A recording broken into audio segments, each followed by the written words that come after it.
कि जिस इलाके में हम इस वक्त इलेक्शन इंतखाबी जलसा ले रहे हैं, हमारा ये जलसा कैंसल हो जाए, इसके लिए पूरी कोशिश की जा रही है। आज लोगों को डराया और धमकाया जा रहा है कि 20 नवंबर के बाद तुमको उठा लिया जाएगा, 20 नवंबर के बाद हाथ पैर तोड़ दिए जाएंगे और 20 नवंबर के बाद घर में घुस करके तुमको मारेंगे। इस तरह की धमकी दी जा रही। हमारे वोटर हैं, इंशाअल्लाह वो हमें ही वोट देंगे। आप चाहे कितना पहरा लगा लो और कितना ही लोगों को डरा धमका करके रखो, लेकिन होगा वही जो मेरे रब का फैसला होगा।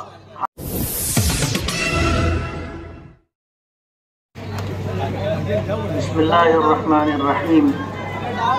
नहमदुहु व नुसल्ली अला रसूलिहिल करीम। अम्मा बाद। तेरी रहमतों का दरिया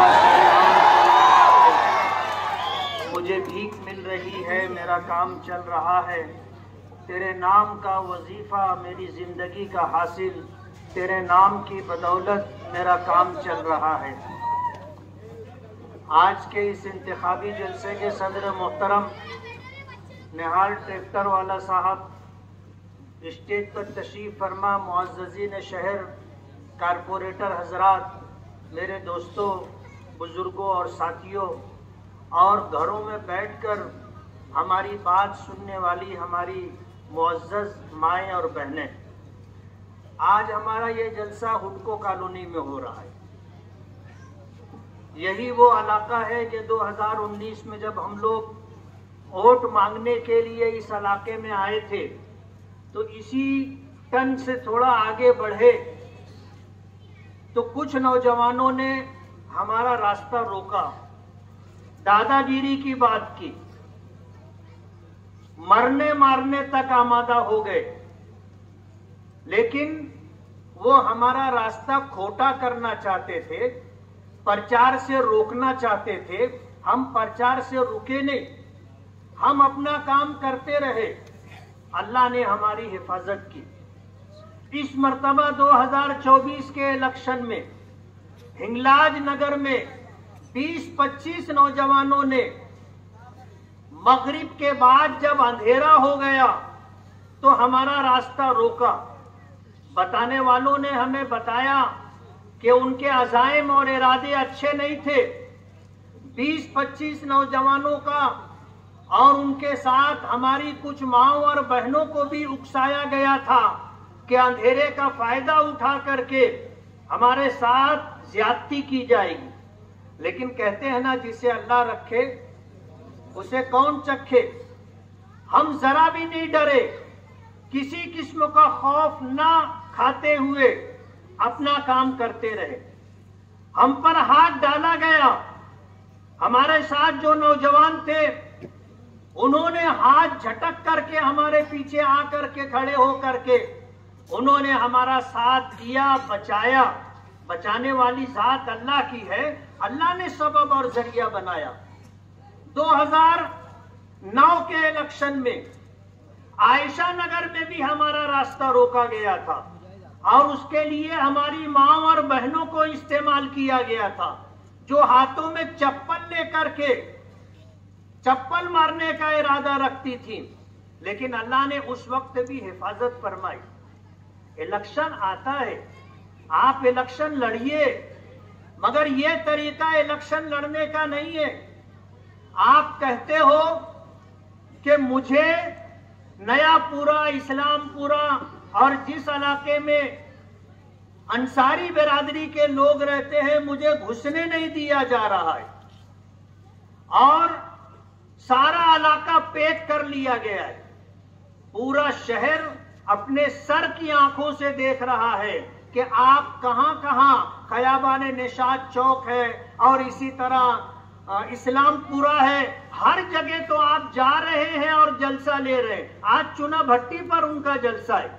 इस तरह के जुमले बोल करके वो हमारे नौजवानों को वरगला रहे हैं, उकसा रहे हैं इस बात पर कि हम जब प्रचार के लिए उनके पास जाएं तो वो हमारे साथ ज्यादती करें। मैं आपको बताना चाहता हूं, वक्त तो बहुत कम है, लेकिन किसी ने कहा कि इस इलाके में मुफ्ती साहब का क्या काम है। मैं आपको बताना चाहता हूं कि 10 करोड़ रुपए से ज्यादा का काम आगरा रोड के इस इलाके में हमने किया है। रिजवान सर ने किसी जलसे में कहा कि मुफ्ती साहब ने क्या काम किया है। उनको याद रखना चाहिए, वही ठेकेदार थे, उन्होंने ही काम किया है, उन्होंने ही काम किया है। हजार खोली की पहली गली चौक से लेकर के सलाम चाचा रोड तक रोड की तामीर 2 करोड़ रुपए के फंड से उन्होंने ही किए।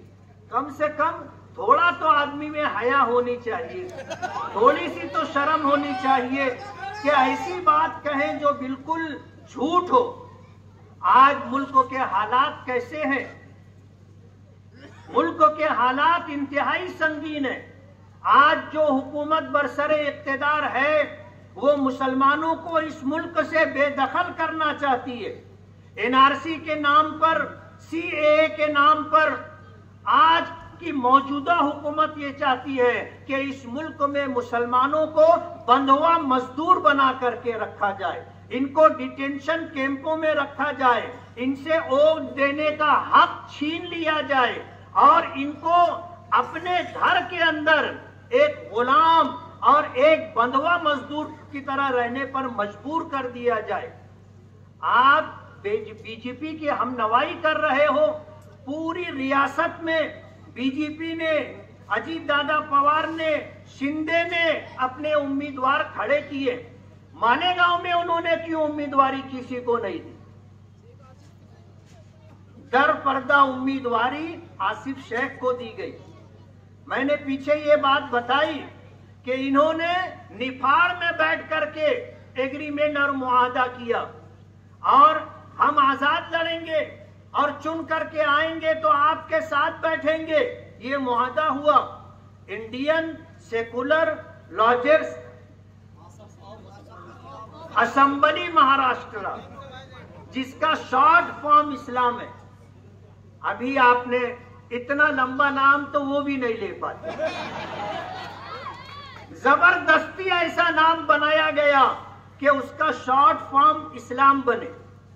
जैसे ही उन्होंने मास्टर स्ट्रोक का ऐलान किया,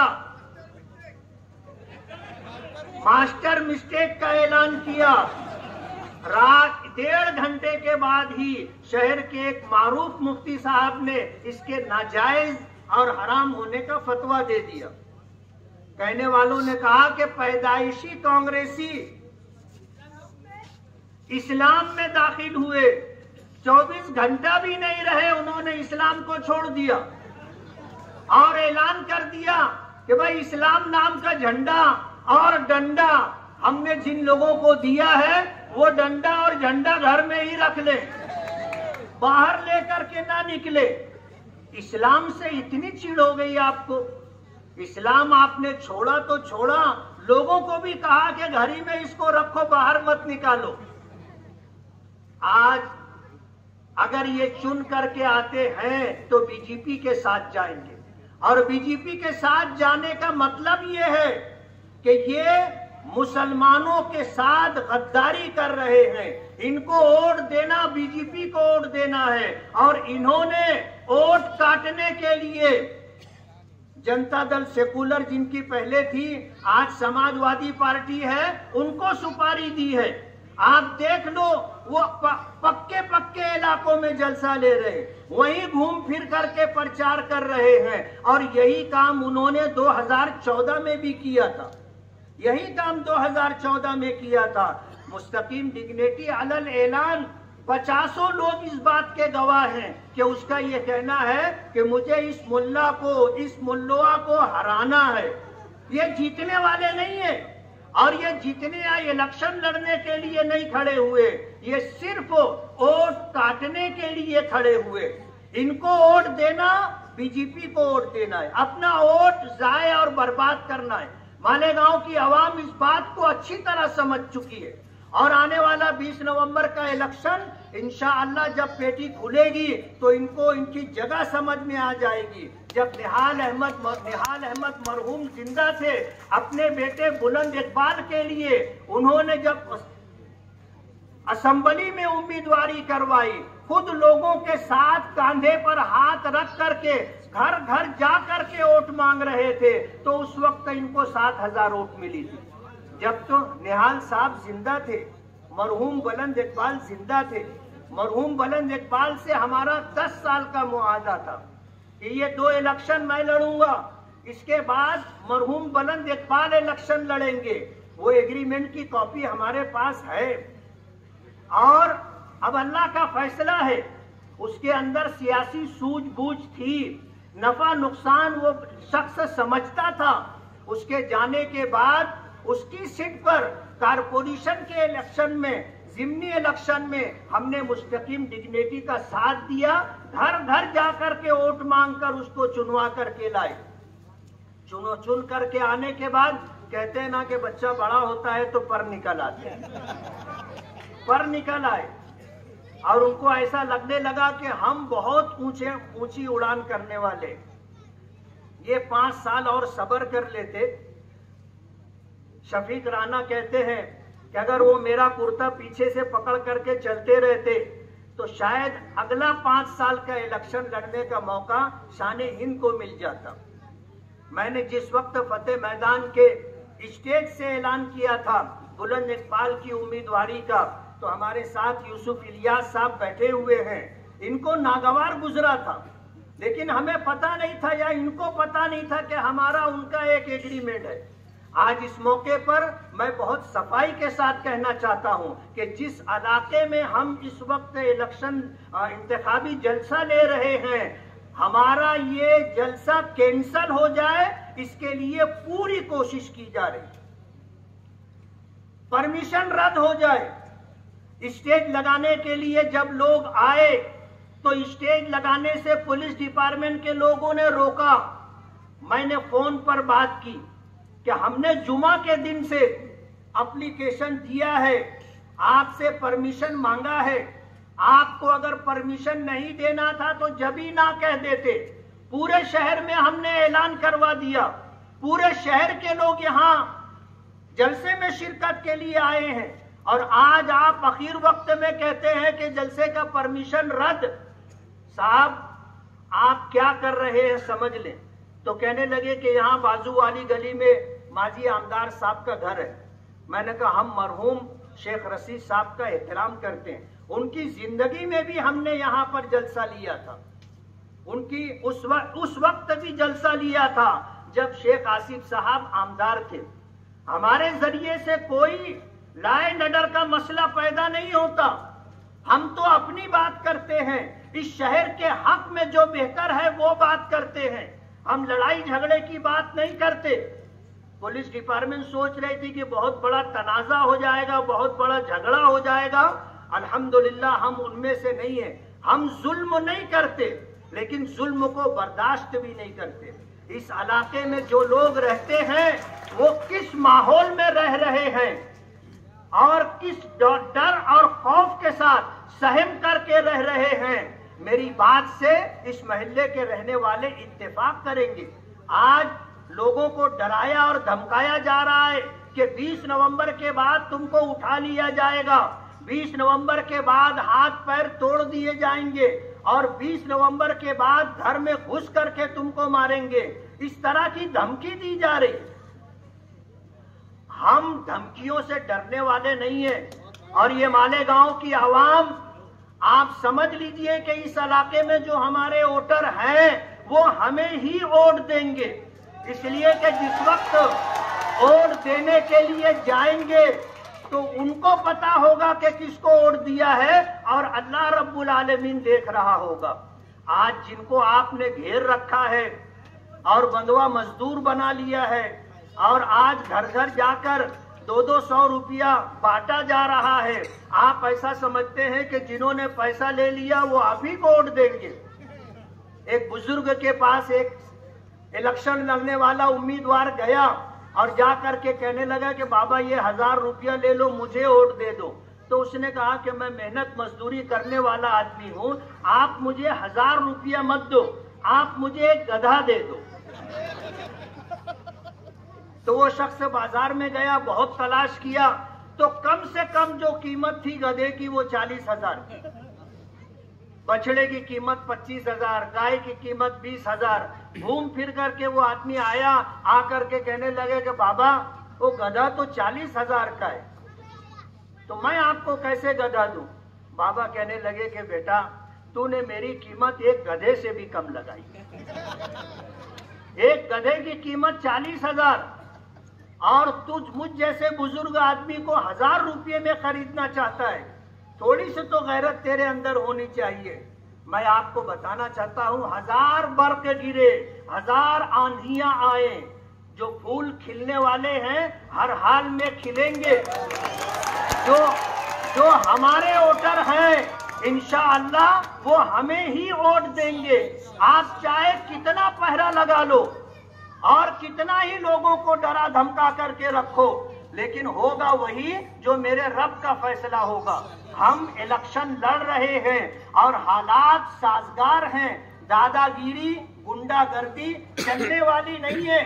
आप नशे का कारोबार करके करोड़ों रुपया कमा करके हमारी माओ और बहनों को आप 200 रुपये में खरीदने की बात कर रहे हैं। हमारी माएँ और बहनें समझती हैं कि अगर इनका पैसा नहीं लिया गया तो ये हमें परेशान करेंगे, हमारे बच्चों को परेशान करेंगे। आज वो आपका पैसा ले रहे हैं, किन मजबूरियों के तहत ले रहे हैं वो जानते हैं। इसलिए आज इस मौके पर मैं ये कहना चाहता हूं कि हमने कभी बिरादरीवाद नहीं किया, हमने कभी लोगों को बिरादरी में नहीं बांटा, हमने कभी बिरादरी की बात नहीं की। मैं कहूं तो शायद आपको इस बात का एहसास हो जाएगा कि हमने कारपोरेशन इलेक्शन लड़ा, हमने हाजी नजमुद्दीन को मेयर बनाया, वो शेख थे बिरादरी के। हमने मेयर बनाया अब्दुल मालिक साहब को, ये भी शेख है। हमने मेयर बनाया इब्राहिम शेख नेशनल वाला को। हमने तो बिरादरी नहीं देखी। सियासत में तो हमने ताहिरा मैडम को भी मेयर बनाया था, ताहिरा मैडम को भी मेयर बनाया था। लोगों ने हमसे बहुत कुछ कहा, हमने यही बात कही कि हम सियासत में शहर की तामीर और तरक्की देखना चाहते हैं, हम सियासत में बिरादरीवाद नहीं देखना चाहते। हमने कभी ये बात नहीं की। आज ये सबको बिरादरी के नाम पर जमा करना चाहते हैं। मैं आपसे बहुत आजिज़ाना गुजारिश करता हूं कि आप इस झांसे में ना आए। हाथी के हाथ दांत दिखाने के और खाने के और हैं। ये सिर्फ इस शहर में चुनकर आना चाहते हैं और इनके अज़ाइम और इरादे क्या हैं और शहर में क्या कर रहे हैं लोगों की जमीनों के साथ। अब्दुल मालिक साबिक मेयर ने आपको ये बात बताई है। इसलिए मेरी ये गुजारिश है कि आने वाले इलेक्शन में 20 नवंबर 2024 बुध के दिन जो इलेक्शन होगा, आप सुबह सवेरे अल्लाह का नाम लेकर नमाज पढ़कर अपने घर से निकलें और सुबह सवेरे वोट डालें। हमें बताने वालों ने बताया है कि ये तकरीबन 34,000 बोगस वोटों की तैयारी करके रखे हैं और इस सिलसिले में हम भी छानबीन में लगे हुए हैं। अगर आप अव्वलीन वक्त में जाकर वोट दे दोगे तो ये आपका बोगस वोट नहीं डाल सकेंगे। आप इतनी मेहनत करें और इतनी लंबी लाइन लगाएं कि बोगस वोट देने वाले थक जाएं बोगस वोट देने में। आप अपना असली वोट दें और आप कोशिश करें कि आप इस शहर की तामीर और तरक्की। महायुति सरकार हमें महाविकास आघाड़ी से डराती है और महाविकास आघाड़ी हमें बीजेपी से डराती है। पिछते हम मुसलमान आज मजलिस इत्तेहादुल मुस्लिमीन के उम्मीदवारों को पूरी रियासत में आप कामयाब करें, भरपूर वोट दें और 20 नवंबर की सुबह पतंग की निशानी 5 नंबर का बटन जमा करके मुझे कामयाब करें। मैं आपसे इस शहर की तामीर और तरक्की का वादा करता हूं। आपका बहुत बहुत शुक्रिया।